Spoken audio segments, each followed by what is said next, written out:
Hey, Woodstock chemistry students. This is Mr. Brennan, and I wanted to produce a little screencast to explore the idea of freezing point depression.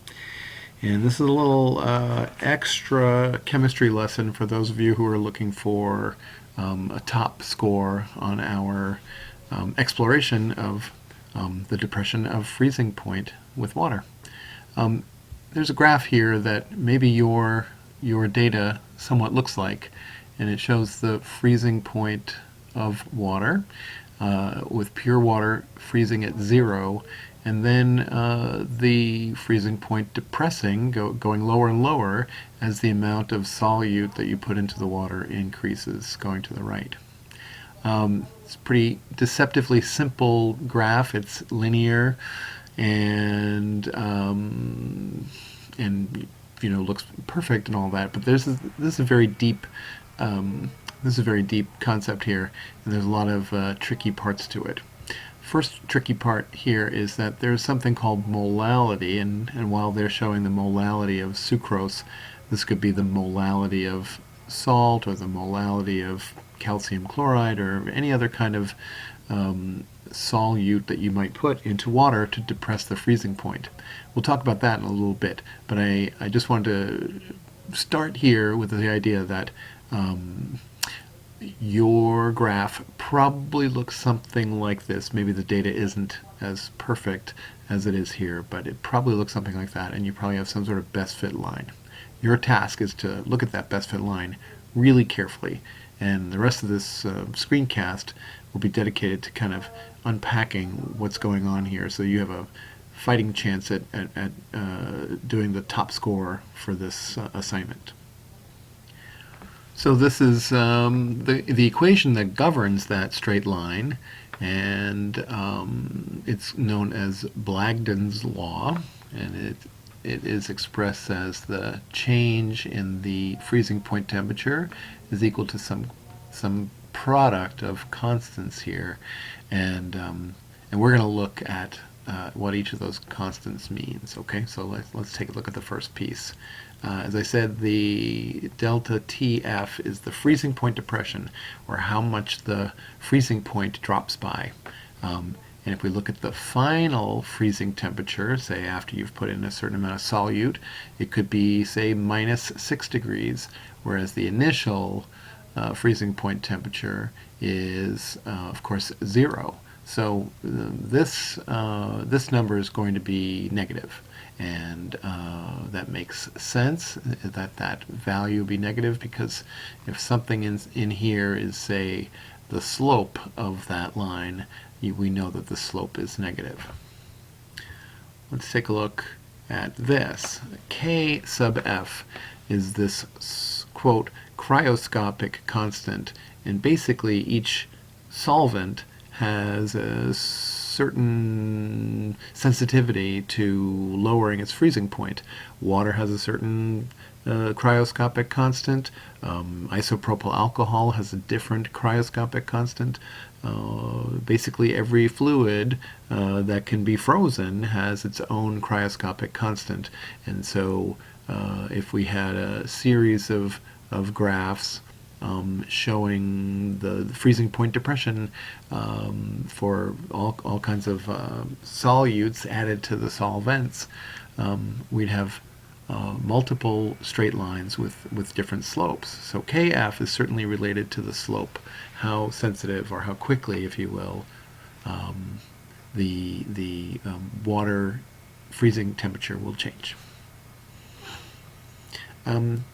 B, it's a simple letter, but it's a big concept. It's the molality of the solution.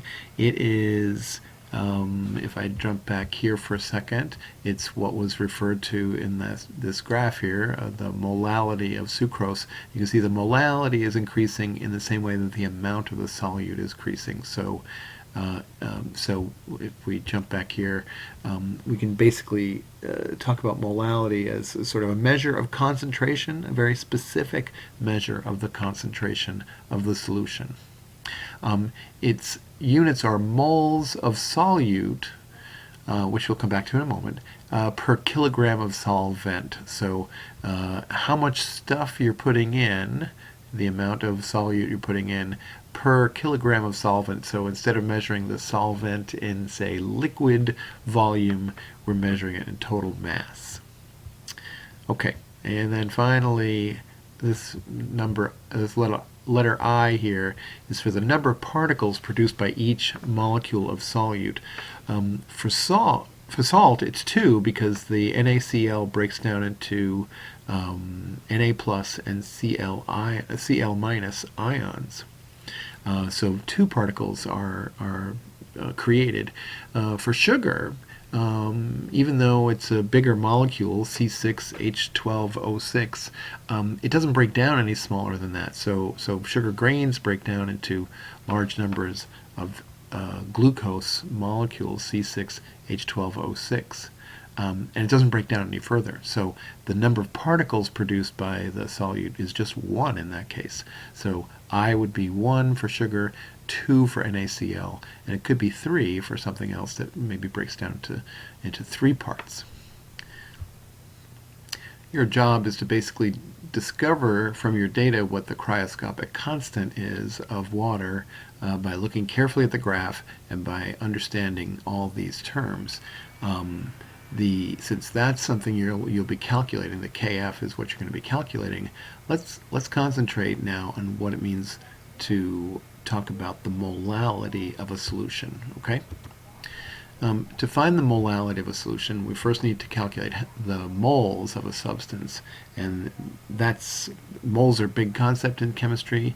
There's a lot to say about that, but let's keep this really simple here, and just I'll share with you some information that 1 mole of NaCl is 58.4 grams of mass.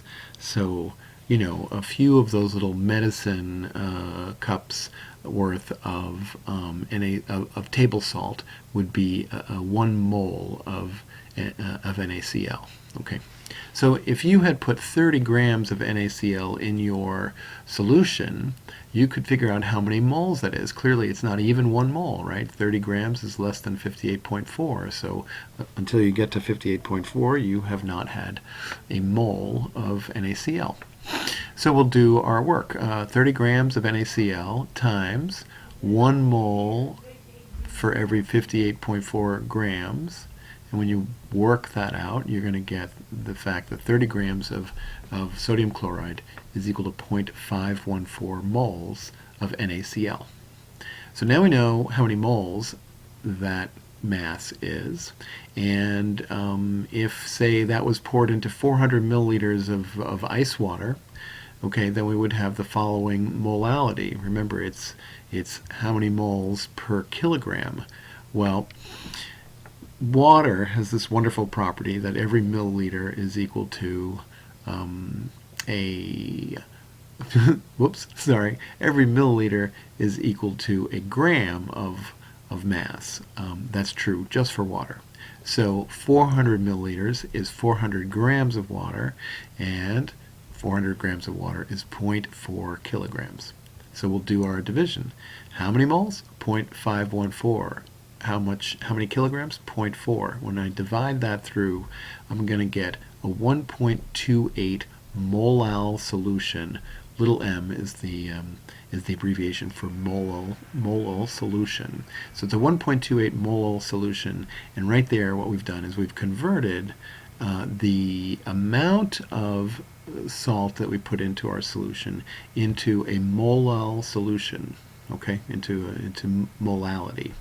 So if we go back to here, 1.28 would be right about here, well, no, right about here, I guess, okay, and that would be our x-axis, and we would have recorded some freezing point depression for salt at that particular concentration, and we could plot the point there. So our first graph is going to be freezing point versus, say, grams of solute, but if we're going to do anything with this, with figuring out what KF is, we're going to need to convert our masses into molalities, okay? And the way to do that is to follow this particular example. Okay, so you'll know how much solvent you had. You'll know how much salt you had, and you can convert your grams of salt and your milliliters of water into moles and kilograms. Okay. I don't want to give too much away. I think that's sort of the basic pieces. You're welcome to review this over and over, and you're welcome to ask me questions as well. But I think that's a good starting point for you to kind of wrestle with how to take the data you've got and turn it into what you really need. Okay, good luck.